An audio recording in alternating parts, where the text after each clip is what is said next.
Today is a castle day. This will be going on the hand. Today I'm going to be talking about how to navigate hand tattoos, do's and don'ts, and just pulling from my own personal experience. So we're going to get the stencil on and move right into it. So we're laying on the stencil.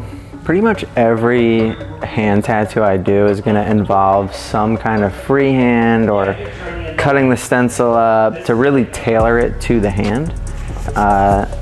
Unless we're just like slapping on, you know, sticker style or like traditional, but especially with these castles, you know, I want it to almost appear jewelry-like with this one. So we're gonna have it be an upside down castle, and then towers aiming at the fingers. We have these little dragons in here, which we thought would be cool on the fingers, almost like rings. So what I'm gonna do is have her extend her arm like this. I had pulled it to mark my center points, and then my goal is to get a good base of the tattoo. If I have to move towers or the dragons, that's actually not an issue at all. I just want a good base.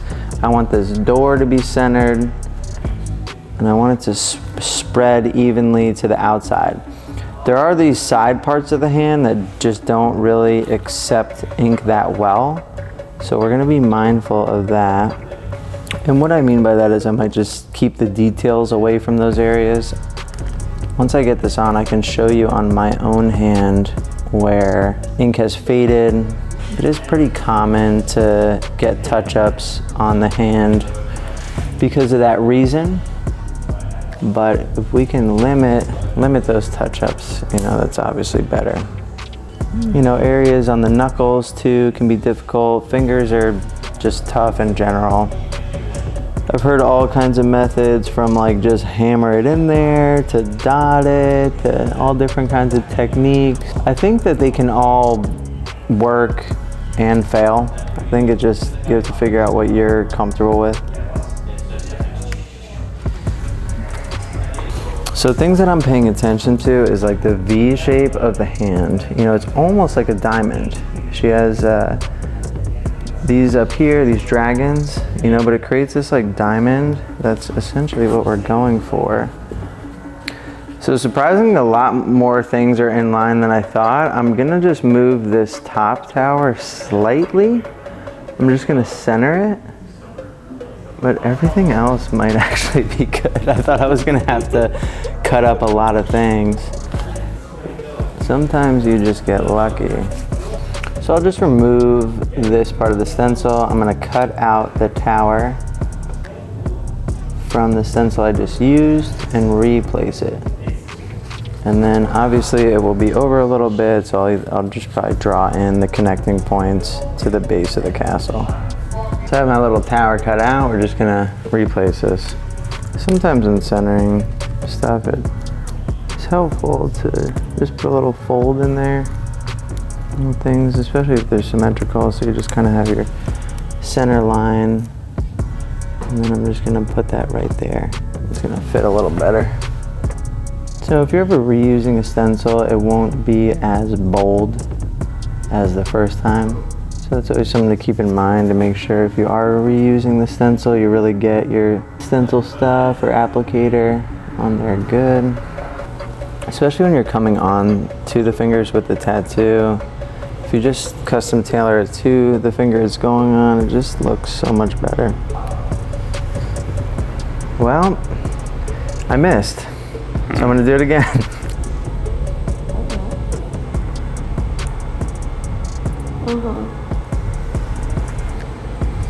Wow, first try.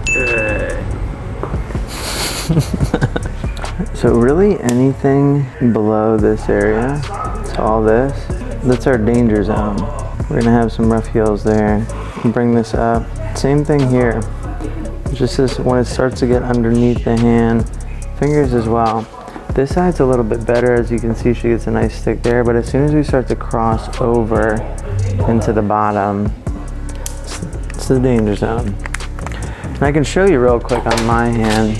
So we have, you know, this nice example here, a lot of this was tattooed, you know?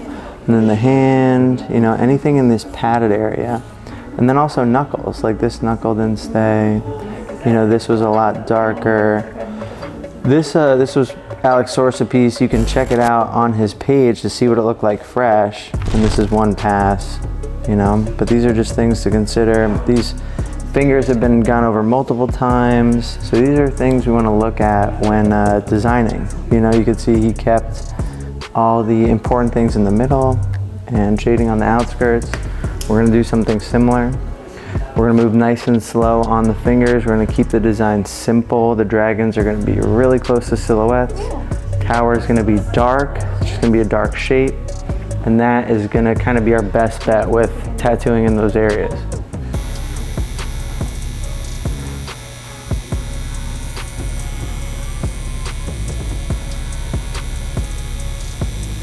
So I am going to line these guys just to give them some structure. And then I'll shade them in. Pretty simple.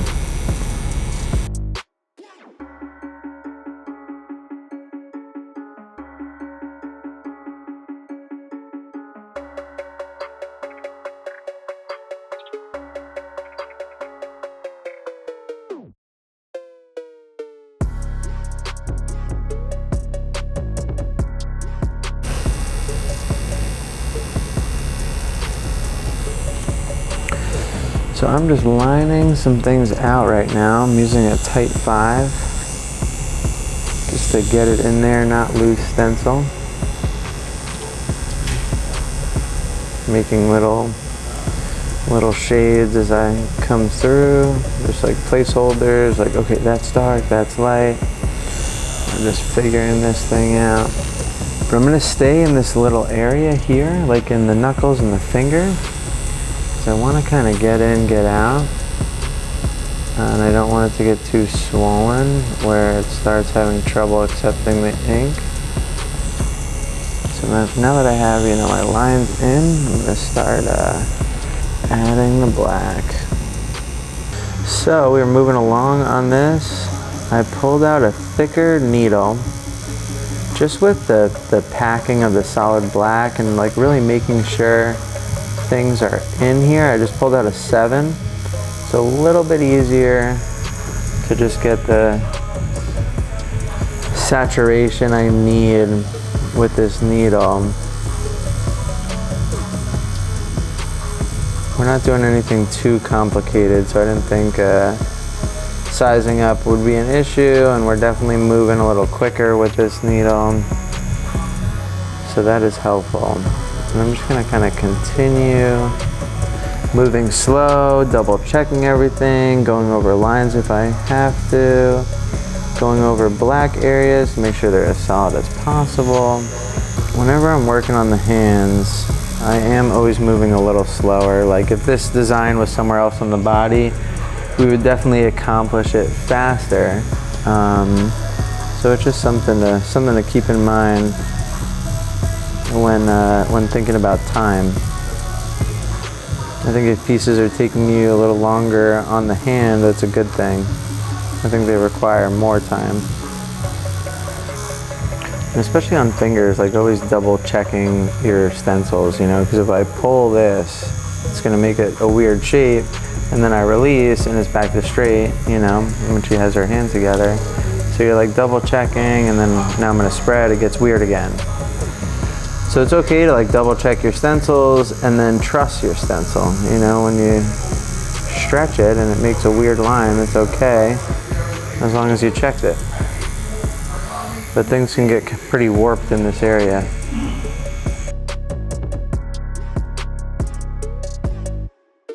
We're in the good skin now.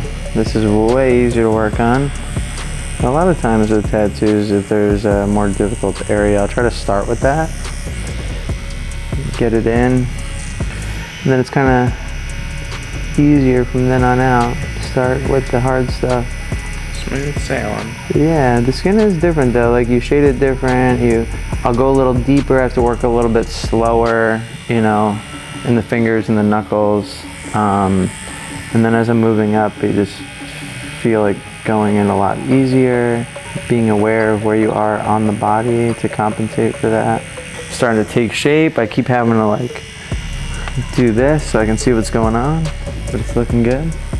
And I am kind of making up the shading as I go, but I'm keeping some basic rules consistent throughout the piece, like things that are closer to the front are lighter, things that are farther away are darker.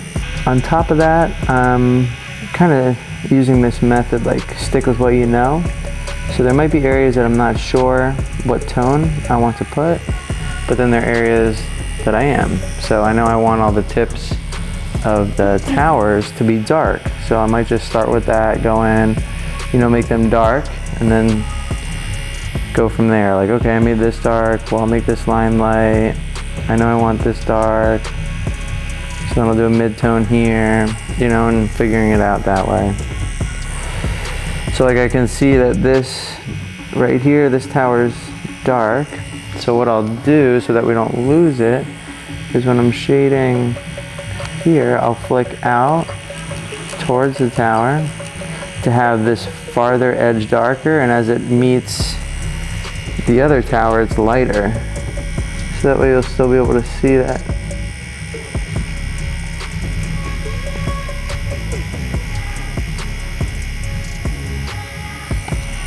You know, and I was able to figure that out by having this tower dark.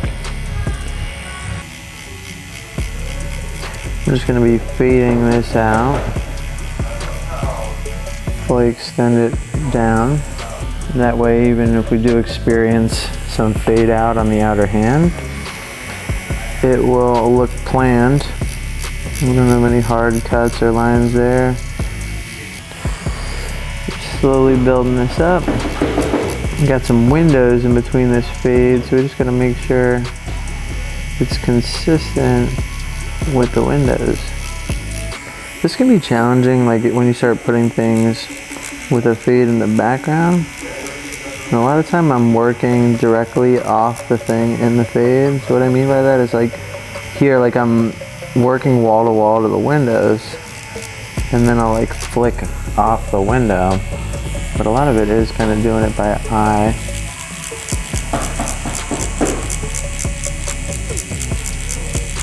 So you can see now I'm back into the window. I'll darken in between the window a little bit.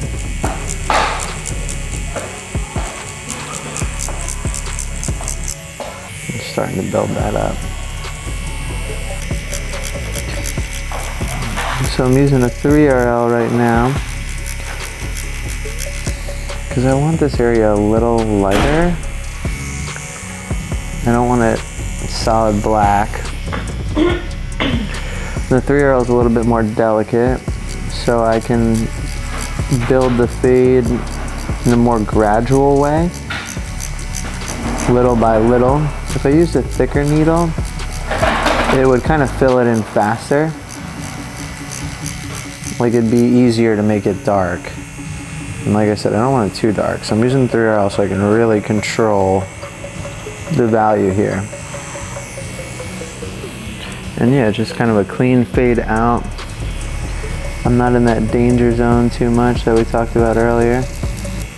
And then we'll just do the same to the other side. Something you will see me doing is going in with the 7 liner thicker needle. Makes things black faster. Just kind of going over parts of the dark, just to bump it up. Just a little faster to switch needles than to use the 3. We have this like pattern down here that I do want pretty dark, if not black in some areas. So I'll be using that. And this fade looks really nice against this open side of the pillar here. That kind of dark to light. So I'm even going to come back just to pronounce that a little bit more, make that edge dark. It really brings that forward. I know you already knew that, Fritz. Of course I knew that, John. Just saying it for them. It looks a little too open up here, so a lot of times that means more black. We'll come in and make this window shape a little darker. I'm gonna let you guys in on a little secret. We're gonna have to go to the safe to get this. Oh, damn. Chris is going to the safe. We gotta lock this stuff up. My French friend put us on to this secret. Damn, show them what you got. These are the best pens for freehanding. Isn't like you can only order the G1, you can't order the G2? Yeah, you can only order them across. Let me see the red one. Damn, this is crazy right here. The Pilot G1.7. If you want to draw like fine line stuff, this is the pen. We have to lock these up because everyone will steal them. Amazing. Don't ever say we didn't do anything for you.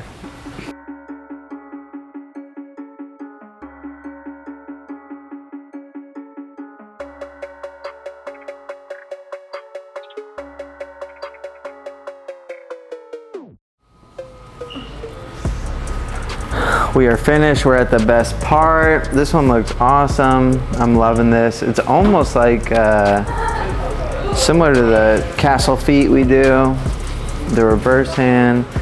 I don't even know if I've done one like this before, but it just flows so nice. Got this nice diamond shape. We added the dragons in, so we have them coming this way, and then on top. Creates nice layers. Let's photograph this thing.